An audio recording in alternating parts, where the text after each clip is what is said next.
Bueno, vamos a ver el impacto de esta situación en algunos casos concretos comunitarios que podemos conocer o no, pero son situaciones que se dan a partir...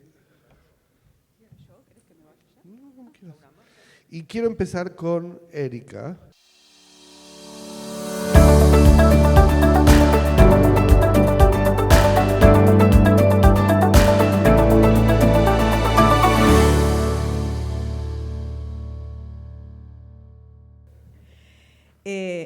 Anabela me pidió que hable sobre los límites del disenso a partir de una experiencia bastante dolorosa que tuvimos el año pasado a partir del 7 de octubre y pensé hacerlo desde una vivencia breve, personal, que quisiera contarles.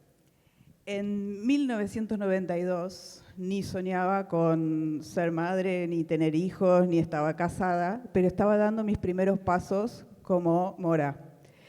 Me habían contratado en una escuela judía del barrio de Once para enseñar estudios judaicos e hibrid en Kitabet en segundo grado, y a la mañana los estudios oficiales los enseñaba una maestra mucho más experimentada en quien yo me respaldaba. El año escolar se estaba estrenando en Buenos Aires, porque en Buenos Aires se estrena, en el hemisferio sur, se estrena el año escolar en marzo, pero el martes 17 de marzo sucedió algo que empezó a cambiar la historia de la comunidad judía en la Argentina para siempre, porque estalló en un atentado la Embajada de Israel. De repente, la escuela donde estaba trabajando fue evacuada y yo me encontré como mamá gallina abrazando a sus pollitos en el lugar seguro que nos habían asignado, sin entender nada de lo que había pasado, pero tratando de calmarlos y de tranquilizarlos. Al día siguiente volví a la escuela, mi compañera, la experimentada, no había venido. Nunca más volvió, ni ella ni sus hijos que asistían a la misma escuela. Evoco esta pequeña historia personal porque a veces, como aprendí de Bernardo Blechmar, para diseñar con mayor consistencia el futuro y entender un poco mejor el presente, vale la pena ir atrás, allí donde la biografía personal se cruza con la definición profesional. 2 años después, hace ya casi 30 años, un 18 de julio, hubo otro atentado contra la sede de la institución madre de la Argentina, la AMIA. Y allí fallecieron 85 personas y tantísimos centenares de heridos. Y en la escuela donde trabajaba, ya era Martin Buber, se abrieron algunos espacios de reflexión para poder entender lo que estábamos viviendo y para poder recibir a nuestros alumnos al día siguiente, cuando terminaron las vacaciones de invierno. Y allí escuché de un psicoanalista, Abel Feinstein, un concepto que me hizo mucho sentido y que me acompaña desde entonces, que es que la bomba estalla en nuestros propios cráteres. ¿Cuáles habrían sido los cráteres de mis compañeras? Esa que nunca pudo volver a la escuela, nunca lo supe, pero eso es una interrogante que me llevé durante años, pero que volvió con muchísima insistencia a mí a partir del 7 de octubre, cuando vi el miedo en carne propia, sobre todo de las familias más jóvenes de la comunidad, las familias del Jardín de Infantes, a las que el 7 de octubre les estalló en cráteres que muchas de ellas ni siquiera sabían que tenían. El 7 de octubre nos encontró en la escuela con un grupo de 29 estudiantes y 3 docentes en Israel. Y mientras trabajábamos día y noche para traer al grupo de vuelta y contener a los estudiantes y a los docentes allá, y a los estudiantes y a los docentes acá, y a los familiares de los estudiantes de allá, y a los familiares de los docentes acá, y a toda la comunidad educativa, un vidrio del frente de nuestra escuela secundaria estalló por un objeto contundente que nos tiraron del exterior. La decisión de una escuela judía de quitar los uniformes a sus estudiantes, el desvío de un micro que en el día de una amenaza de atentado en contra de la Embajada de Estados Unidos, todo influye en una escuela judía, somos una sola comunidad y lo que pasa en un lugar del mundo tiene réplicas en todo el mundo. En ese momento se pronunció algo que venimos observando como fenómeno y me guío porque no quiero decir una palabra de más ni de menos de lo que quiero decir. Es la tendencia de algunos sectores comunitarios, tanto políticos como religiosos, sobre todo desde la ortodoxia, y remarco algunos sectores desde la ortodoxia, que tienden a verse a sí mismos como únicos garantes del judaísmo sionista, y esto muchas veces no colabora, más vale obtura el diálogo intracomunitario.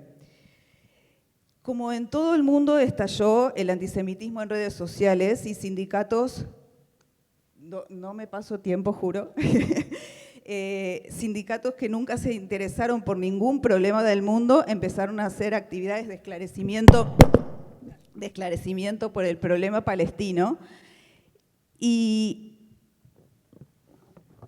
el miedo, como profecía autocumplida y como fenómeno contagioso, es algo que siempre me acompañó, tal vez desde esa experiencia primera que tuve en el siglo XX. Y entonces organizamos muchas conversaciones en el 1 a 1, en pequeños grupos, explicando a nuestros docentes, a las familias, a nuestros estudiantes, pidiendo a nuestros docentes sensibilidad para en ese momento en carne viva que estábamos viviendo. Y en ese momento, un docente de nuestra escuela, con varios años de experiencia en la escuela, docente de cine y de filosofía, decidió que era un buen momento para publicar un artículo en un medio flagrantemente antisionista y absolutamente contrario al ideario institucional.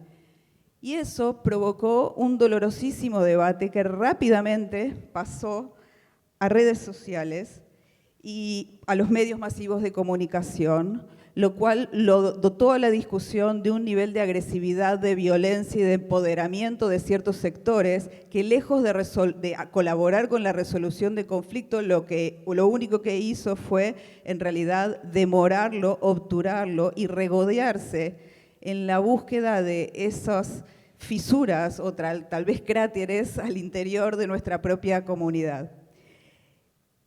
Pero más allá de la anécdota en sí, que se resume a la triste historia de una desvinculación, y no hay mucho más que eso, el caso me despierta varias certezas, siempre provisorias, y algunos interrogantes que quería compartir con ustedes.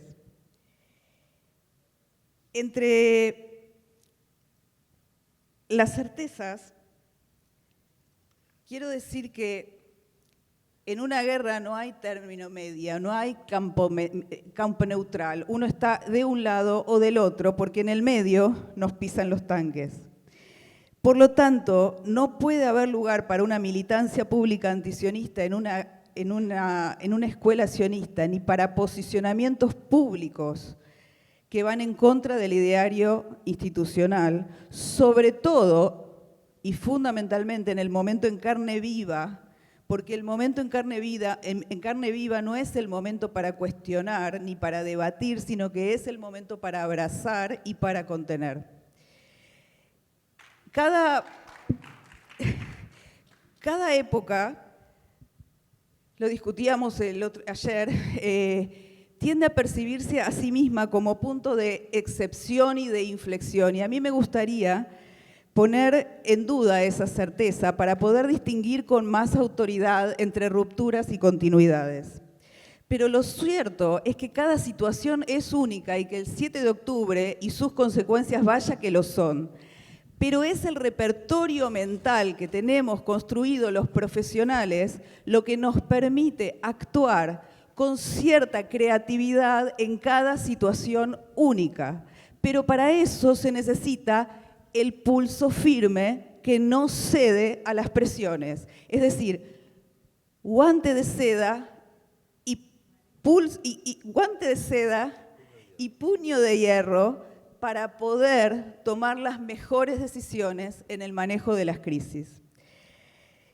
Convencida de que los dispositivos envejecen muy rápido y que lo que responde hoy no necesariamente sirve para mañana, estoy absolutamente convencida de que las escuelas tienen que hacer espacio a la alteridad y al relato del otro. Pero en el mismo momento en que pienso que tienen que hacer lugar a la alteridad y al relato del otro, pienso junto con Delphine Orbelier que con aquellos que niegan nuestro derecho a la existencia no hay nada para debatir y que tenemos inclusive el derecho a definir el timing del debate, porque el momento en carne viva no es el momento para el debate.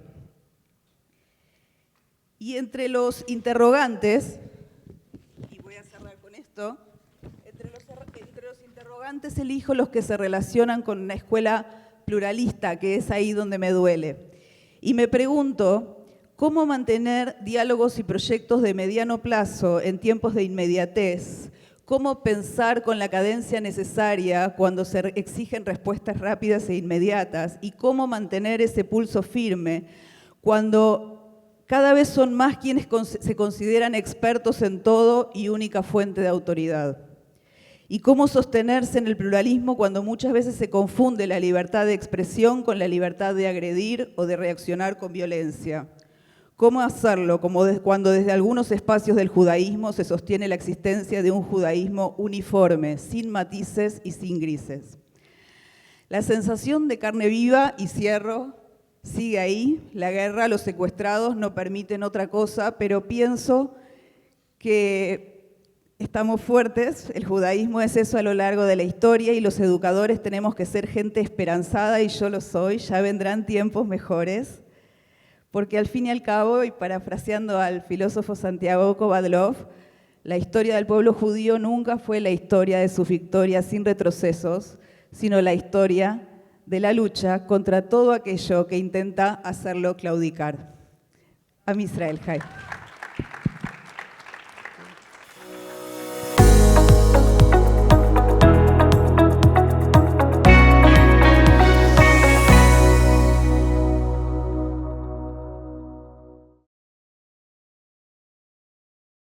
Bueno, buenas tardes y gracias a la organización por permitirme este uso de palabra. La invitación que se me hizo es a intentar tener una aproximación operativa desde las instituciones. Este es un panel argentino, si bien Sergio no trabaja en Argentina, creo que vamos a aportar una perspectiva nacional. Y lo que está bueno es que va a ser como facetado, ¿no?, de diferentes miradas. Por supuesto que el 7 de octubre se ha dicho una y otra vez en estas jornadas, nos ha cambiado. Como bien dijo Andy hoy, nos trajo nuevas incertidumbres, pero nos removió las viejas. Y un poco mi idea era tener algunas distinciones vinculadas con esa perspectiva. Perspectiva que, por otra parte, a mí se me hizo clara este año en Yom HaZikaron. En Yom HaZikaron nosotros solemos tener un acto en el cementerio. ¿Por qué en el cementerio? Porque hay un espacio de recordación por cada argentino caído en defensa del Estado de Israel o en actos terroristas. Y ese día, esa mañana, nosotros colocamos 21 nombres, todos juntos, 21 argentinos caídos en defensa del Estado de Israel el 7 de octubre o con posterioridad. Desde esa fecha hasta ahora hemos agregado 6 nombres más. Hay 27 argentinos, judíos argentinos, que cayeron a partir del 7 de octubre y hay 7 desaparecidos o secuestrados, entre ellos la familia Vivas, por ejemplo, que es tan emblemática por los chiquitos. Uno de los fallecidos es el hijo de quien fue director de un colegio de la comunidad. 2 de los secuestrados son hijos de quien fue director de juventud de la comunidad, quien fue director de la Organización Sionista Argentina. Es decir, hubo un impacto directo. Y obviamente, y salvando todas las distancias, y Erika lo dijo muy bien, hay como reverberaciones de diferente tipo y de diferente tono que nos remiten a los atentados, salvando todas las distancias. En Argentina, el 7 de octubre y sus consecuencias posteriores tuvieron como diferentes ejes. Me voy a referir solo a algunos y en forma muy sintética, porque como decía recién, mi idea era generar algunos criterios instrumentales, ¿no? El primero tiene que ver con algo que es tan debatido en nuestros encuentros, que tiene que ver con el liderazgo, ¿no? Habitualmente nosotros planteamos como una contradicción entre los liderazgos tradicionales, muchas veces se los denomina burocráticos, institucionales, y los nuevos liderazgos, las nuevas miradas, o los jóvenes, o las nuevas perspectivas, de qué manera conviven, dialogan, o están en crisis en esa convivencia. Y lo que sucedió después del 7 de octubre es la emergencia de un voluntariado espontáneo.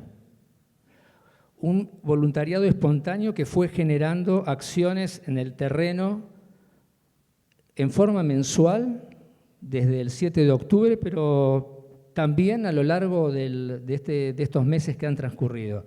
Y hablamos no de actividades menores, hablamos de encuentros de cientos, y yo diría que miles de personas también en algunos actos en la vía pública, con lo que entraña el riesgo de la vía pública en cualquiera de nuestras ciudades y en atención a cualquiera de los riesgos que tanto se ha abordado en el día de hoy. Ese voluntariado espontáneo tuvo como diferentes características.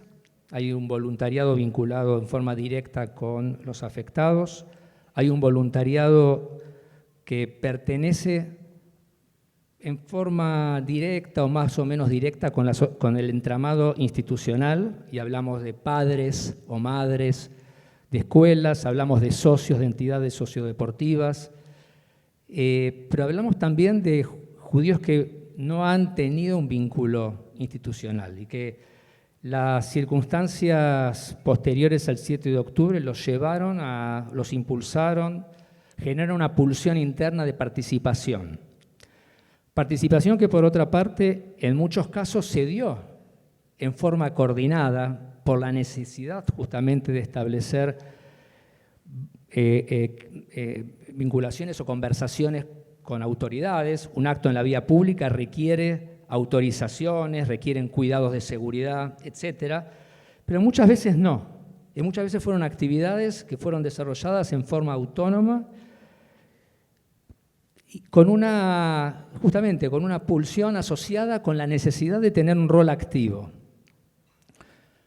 Un voluntariado que también fue un voluntariado aportante. No solamente aportó su tiempo, sino que en muchos casos aportó su dinero. Generó la existencia de donantes vinculados con estas mismas actividades. La misma campaña del Keren Hayesod de nuestro país ha crecido significativamente. Sobre esto creo que se habló en el día de hoy, cuando hablamos de la sostenibilidad, eso se dijo, no quiero abundar sobre esto, pero ha habido entonces una primer dimensión que tiene que ver con lo institucional y lo espontáneo a la hora de la agenda judía. Esto fue un emergente del 7 de octubre. El segundo emergente tiene que ver con que en Argentina se da de una manera tan especial y tal vez tan diferente por la propia agenda nuestra, que tiene que ver con el diálogo con la política, con lo político, con el establishment, y que obviamente tiene que ver con las consecuencias directas e indirectas de los atentados y todos los ecos que eso se ha mantenido se van a cumplir 30 años. Porque el 7 de octubre hasta esta parte vino cabalgando en dos administraciones diferentes. La Argentina tuvo elecciones en el medio y tuvo un cambio de administración. Una primera administración, la del 7 de octubre, donde inicialmente uno tendería a pensar que iba a tener un rol equilibrado o menos cercano a las posiciones del Estado de Israel. Sin embargo, no se dio de esa manera. Es más, hubo una acción activa, tendientes a los chicos que mencionaba Erika recién, traerlos nuevamente a la Argentina y a otros a ciudadanos argentinos que se encontraban circunstancialmente en el país. Manifestaciones que fueron más o menos equilibradas, pero hubo una acción por parte de la comunidad judía de manera activa, también para que eso sea de esa manera, una incidencia, tratar de incidir en las autoridades para monitorear y que eso se dé de esta manera. Igualmente, en forma temprana, en el debate presidencial, hubo un debate presidencial por ley, es obligatorio, 4 de los 5 candidatos a presidente abrieron sus presentaciones solidarizándose con el Estado de Israel y sus ciudadanos, lo cual nos llamó la atención. A partir del 10 de diciembre, la administración en la Argentina cambia, tenemos una administración que es, a todos nos ha sorprendido por su cercanía, sus manifestaciones, y ahí hay como un retiro, ¿no? Es tanto lo que escuchamos de parte del gobierno que preferimos dar un paso para atrás. Me pregunto si la comunidad, a partir de esto, y digo ahora de la comunidad organizada y las comunidades a las cuales pertenecemos, las organizaciones, instituciones a las cuales pertenecemos en cada uno de nuestros países, no deberían tener un rol contracíclico, es decir, de apoyar lo poco y retirarnos frente a lo mucho. La tercera dimensión en Argentina, no sé, en otros países, me están pidiendo que sea más breve, pero trato de ser rápido, tiene que ver con la asociación de familiares. Se ha constituido una asociación de familiares y otra vez hay una reverberación, un eco que tiene que ver con las asociaciones de familiares de las víctimas de los 2 atentados en la Argentina, que tiene que ver con modelos de vinculación entre lo institucional y lo espontáneo, que tiene que ver con diferentes cuestiones que transitaron por diferentes carriles durante todas estas 3 décadas y que tuvo que ver también con atender situaciones particulares de atención, de contención psicológica y demás de una cantidad de familiares que se acercaron a las instituciones, a diferentes instituciones de la comunidad buscando ese tipo de contención. Desde el punto de vista de seguridad, la invitación inicial era que hable de seguridad y cuando le manifesté a Anabela que no era mi campo de expertise personal, pero simplemente para decir unas palabras, hubo una circunstancia inicial, Erika también las mencionó recién, una escuela en particular, creo que después se repitió en una segunda escuela, el día lunes 9 de octubre pidió, y lo hizo el fin de semana, pidió que los alumnos no asistieran a clases con los uniformes, que den cuenta de su pertenencia a una escuela de la comunidad judía por cuestiones de seguridad, lo cual generó una corriente de estrés muy palpable y obviamente desde el punto de vista institucional, una vez más, otro fantasma asociado con el 94 que tuvo que ver con cuál sería la actitud de los padres frente a la seguridad de sus hijos en cuanto a la continuidad de los mismos en marcos comunitarios. Afortunadamente, esta circunstancia se fue mitigando a lo largo de los días, pero generó un estrés muy, muy importante por aquellos momentos. Y siguen hasta el día de hoy sin uniforme. Sí, siguen hasta el día de hoy sin uniforme. La existencia de llaneros solitarios, esa es otra circunstancia que se dio en nuestro país y cómo convivir con los llaneros solitarios. Hablamos de diputados que deciden crear el Foro Argentino contra el Antisemitismo, por ejemplo, a la cual se adhieren intelectuales, casi todos del mismo signo político, con lo cual no queda claro si es un foro a favor de Israel o un foro a favor de cierta tendencia política. ¿Cuál debiera ser la posición de la comunidad judía organizada frente a ese tipo de iniciativas? La existencia de periodistas deportivos muy conocidos que cada vez que relatan un partido de fútbol, por ser judío y por ser sobrino de una señora secuestrada por Hamás, en el relato de sus partidos, todo el tiempo instando a que la comunidad Argentina, la sociedad argentina, se adhiera al reclamo por la liberación de los secuestrados. Un rocker muy conocido, Andrés Calamaro, probablemente lo conozcan, que tuitea a favor de Israel. O sea, de personas individuales, ya no grupos no institucionalizados o instituciones de la comunidad, sino individuos que en forma solitaria deciden hacer de esto una causa personal.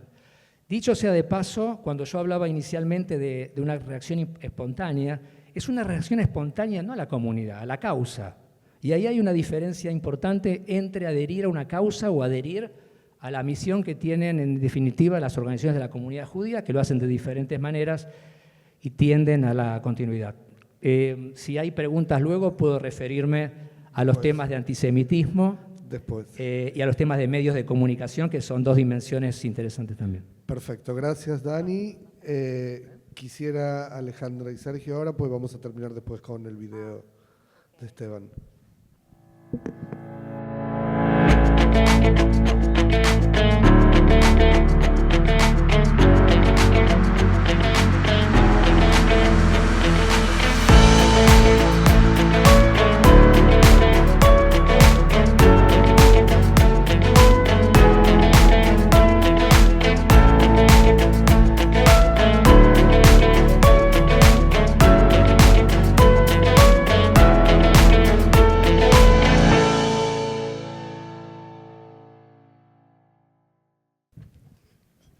Me siento como, todo el mundo habla que cuando Moisés cruzó el Mar Rojo, ¿sí?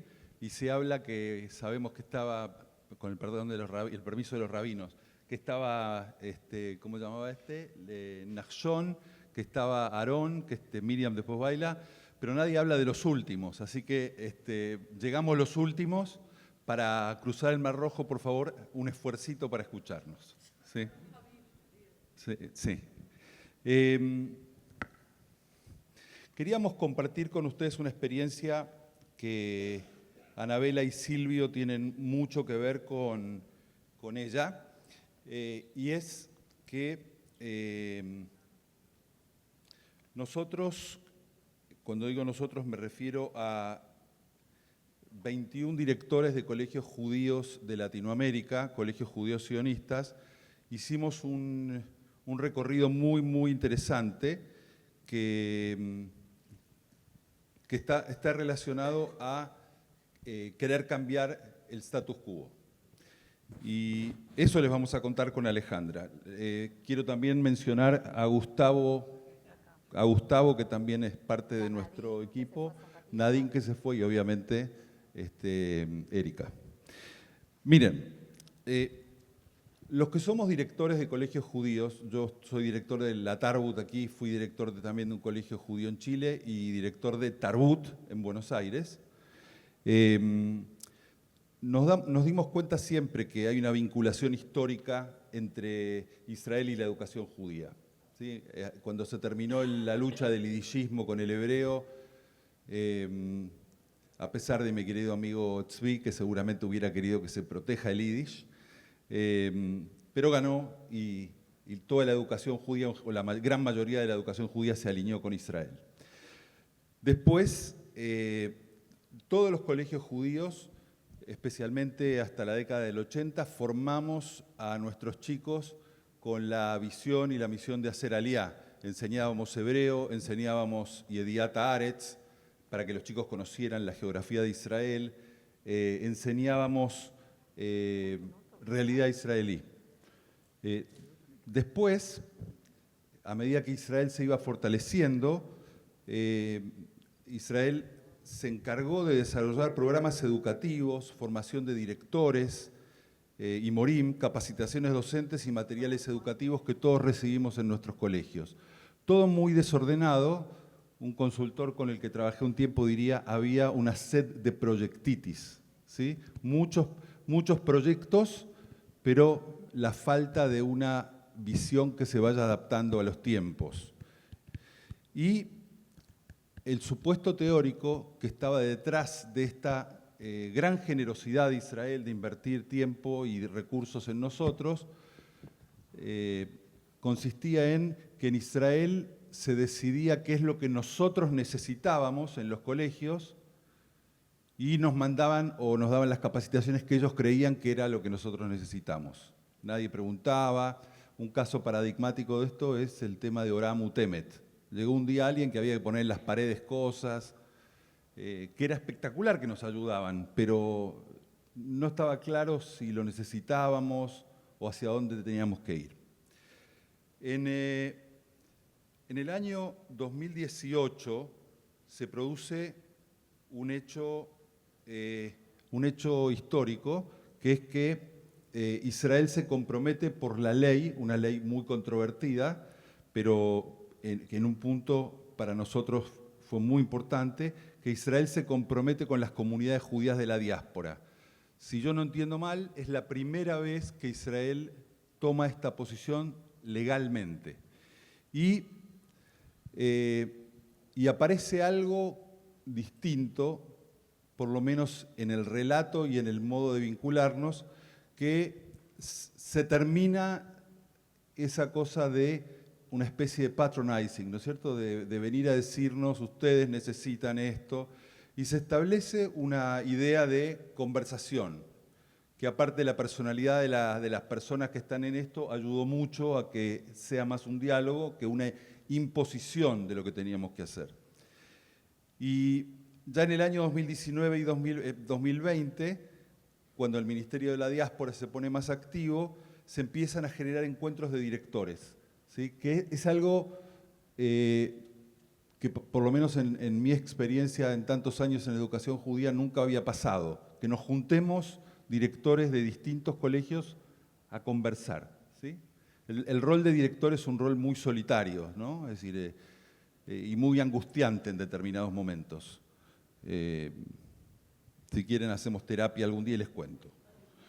Y esta conversación entre directores y algunos directores de estudios judaicos empieza a generar, y ahí aparece en escena Anabela y Silvio, empieza a generar algo muy potente entre nosotros.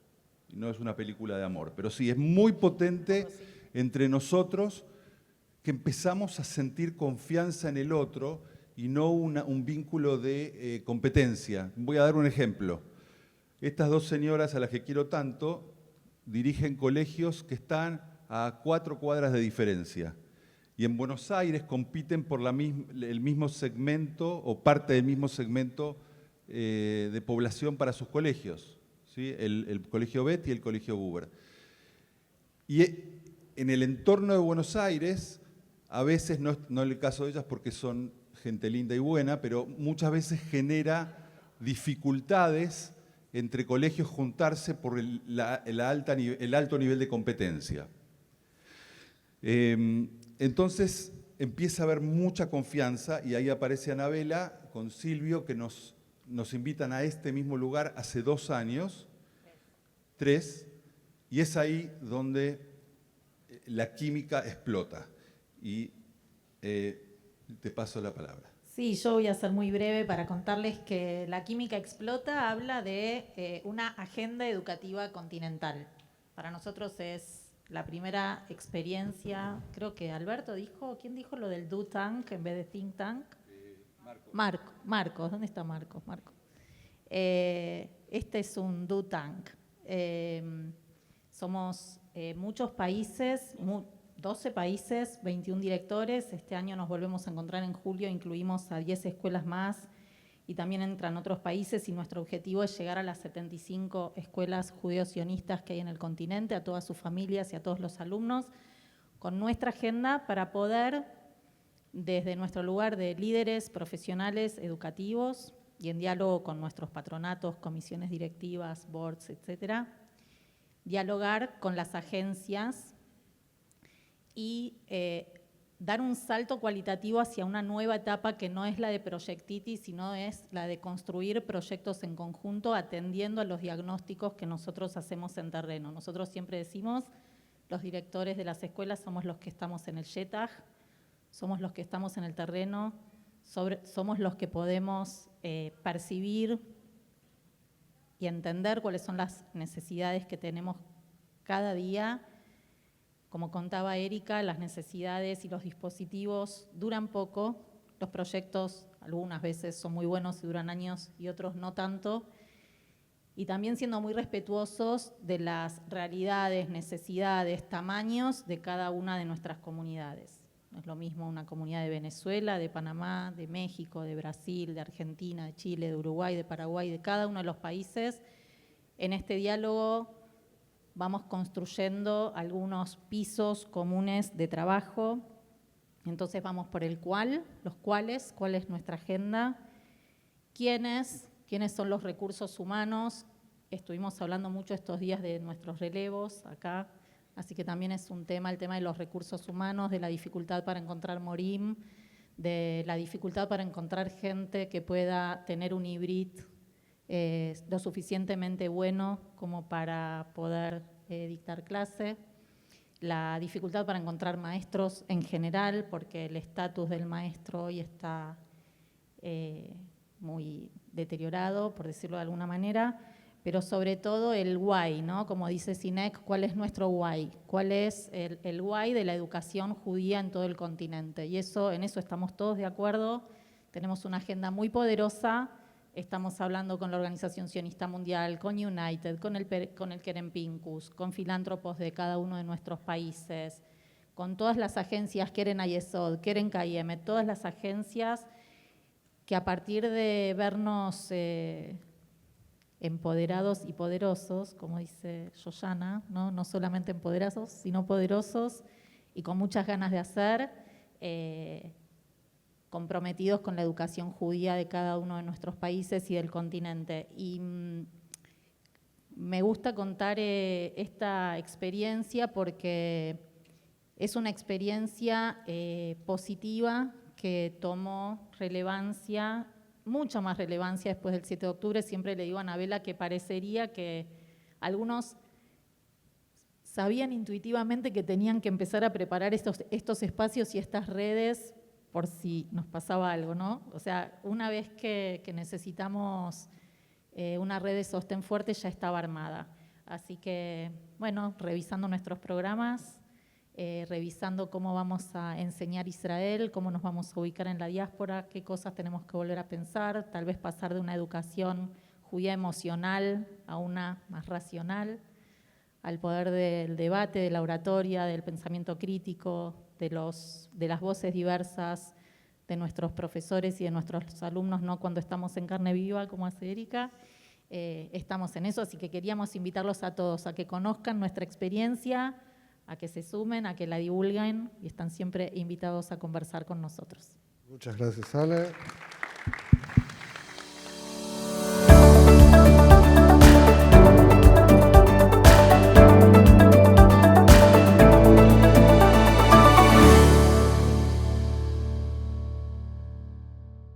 Bueno, hay un video primero y después les cuento algo. Bienvenidos a todos a los 15º Juegos Macabeos Panamericanos Buenos Aires 2023. ¡Hazak Bemaz! Y quiero ratificar mi compromiso inalterable con el Estado de Israel y con el pueblo judío por la paz y la libertad. En tiempos de incertidumbre, temor y dolor, no podrán con nosotros. No podrán con nosotros porque defendemos la vida contra la barbarie. No podrán con nosotros porque no tenemos miedo.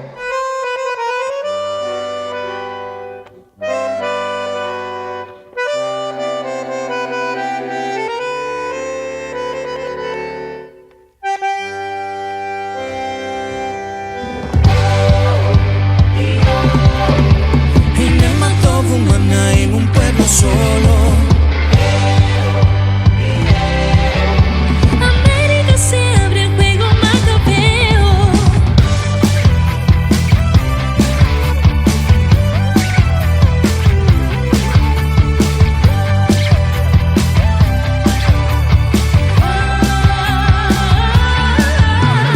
Desde hace tanto lo estás esperando, el momento que ya está llegando, es la fiesta macabea. Festival que no tiene fronteras, todo el mundo cantando olé, olé, olé. Put your hands up, yoga bonito si quieres vencer. El cielo quieres tocar y la copa eso hay que alentar. Y me mató un maná en un pueblo solo. América se abre el juego macabeo. Hey.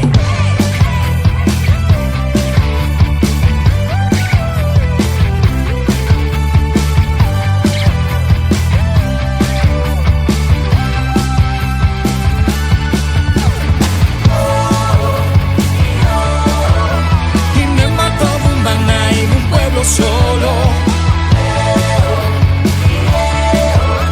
América se abre el juego macabeo. Y me mató un maná en un pueblo solo. América se abre el juego macabeo. Bueno, sé que hay gente de todos lados y quizás no todos saben lo que es FACMA. Les voy a contar cortito. FACMA es la Federación Argentina de Centros y Clubes Macabeos. Tenemos unas 35 instituciones y 50.000 afiliados que van a esas instituciones. Somos una federación de segundo grado. Nuestros participantes están a través de lo que llamamos sociodeportivas, con 3 puntos claves: el deporte, la cultura y especialmente la educación no formal. Educación no formal, judía. Agrega la docente, que ya te corrige. Yo quiero contarles esto como un caso positivo que pasó post 7 de octubre. Nosotros empezamos a trabajar esto hace, digamos, unos 4 años antes. La sede se entregó en octubre de 2018, más o menos, diciembre. Trabajamos con un modelo de evento que esperábamos recibir unos 3.500 participantes de todo el mundo, más otros 1.500 argentinos, que hacían 5.000 personas. Y para los que no saben, trabajar para 5.000 personas es alojar 5.000 personas en hoteles, darle de comer 5.000 personas, llevarlos, traerlos y todo eso. Después del 7 de octubre pasó algo que hizo que todo cambie. Hacemos los juegos, no hacemos los juegos, yo no voy, yo sí voy, yo tengo miedo, ustedes están locos, no lo pueden hacer, tienen que parar, deténganse con esto. Esto ustedes no están bien si quieren avanzar con esto, porque la inseguridad, el antisemitismo, todo lo que venimos hablando estos días, por lo cual, por supuesto, lo que hicimos fue todo lo contrario, fue juntarnos más, buscar las medidas que había que tomar, ayudarnos con las fuerzas de seguridad y decir, estos juegos los vamos a hacer porque le tenemos que mostrar al mundo que el terrorismo no va a cambiar nuestras vidas, porque justamente lo que buscan es eso, que no vayamos más a los yules, que no vayamos más a los clubes y que no hagamos más eventos. También les quiero contar, FACMA hace muchos eventos por año, o sea, tenemos eventos de 800, 1.000, 2.000 personas. Acá está Ari Genic de ACOAG. Hicimos un evento el 20 de octubre, que habitualmente tiene 1.500 chicos, sub 10 o sub 11. En ese evento tuvimos 500 chicos, o unos 450 chicos, de los cuales que algunas sociodeportivas no quisieron ir porque los padres decían, no mando a mi hijo 3 días a COAC, donde los chicos duermen, comen o lo que fuere. El evento lo hicimos igual. Terminamos con una soltada de globos el domingo con el Peque Schwartman y el presidente de ACOAG, y mostrando nuevamente que nosotros estábamos capacitados para hacer cosas. ¿Por qué hicimos los juegos? Porque cuando tuvimos que encerrarnos, les diría los 15 días después del 7 de octubre, nadie tuvo miedo en esa mesa de decisión que estaba sentado yo, porque los dirigentes tuvieron el compromiso de asumir los riesgos. Había muchos riesgos, especialmente el riesgo al fracaso y al papelón, ¿sí? De delegaciones que decían que venían con 700 personas y después venían 300, delegaciones que directamente por sus comités centrales le dieron la orden de no viajar a la Argentina. Les cuento a todos que las alertas en la Argentina después del 7 de octubre no cambiaron. Nosotros somos los primeros que a partir de 1992 Todas nuestras instituciones tienen pilotes, seguridad propia, comunitaria, o sea, no han cambiado ninguna alerta. Para entrar a cualquier institución judía, si no te conocen o no sos, y si no estás en la lista, te revisan, seas quien fueras, y si no, no entras. Pero hubo países como Canadá, que directamente no vinieron, hubo países como Brasil, que nos redujeron a la mitad las delegaciones, por lo cual nosotros tuvimos que, el que iba a hacer comida para 4.500 personas tenía que hacer para no sabemos cuántas. Teníamos tantas habitaciones de hotel y bueno, punto por punto los trabajamos.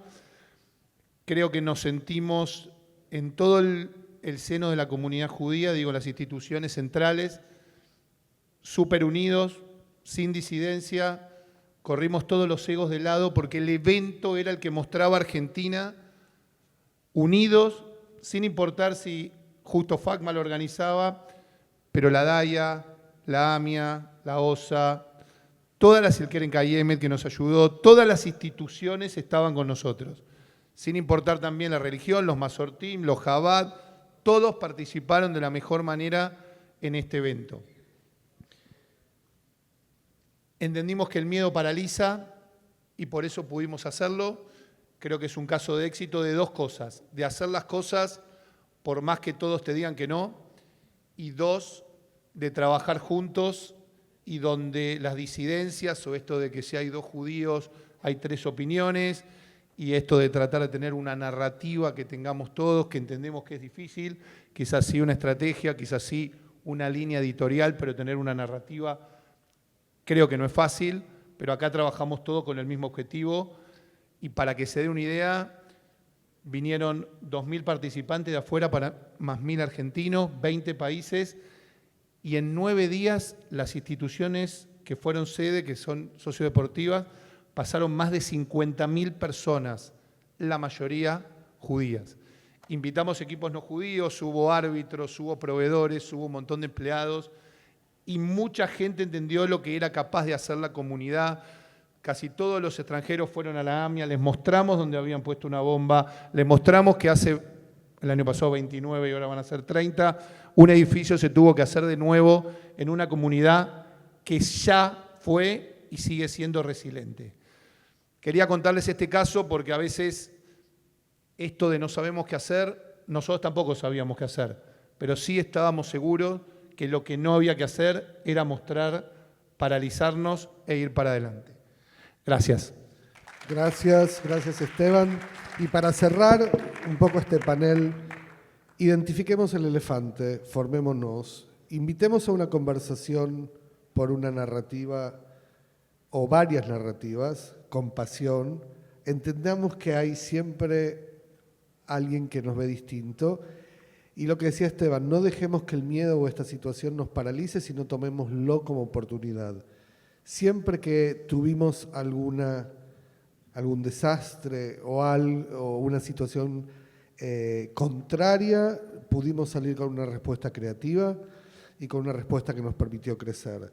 Mismo el COVID en muchas comunidades trajo muchos voluntarios. Me acuerdo que cuando fue la bomba en la AMIA, en Emanuel se llenó de voluntarios que venían que querían hacer algo en esa época, hacer sándwiches para los que estaban excavando. La gente quiere tener estos momentos de Ineni. Así que gracias a todos, gracias por la paciencia y le paso el micrófono a Ana. Gracias a ustedes, chicos.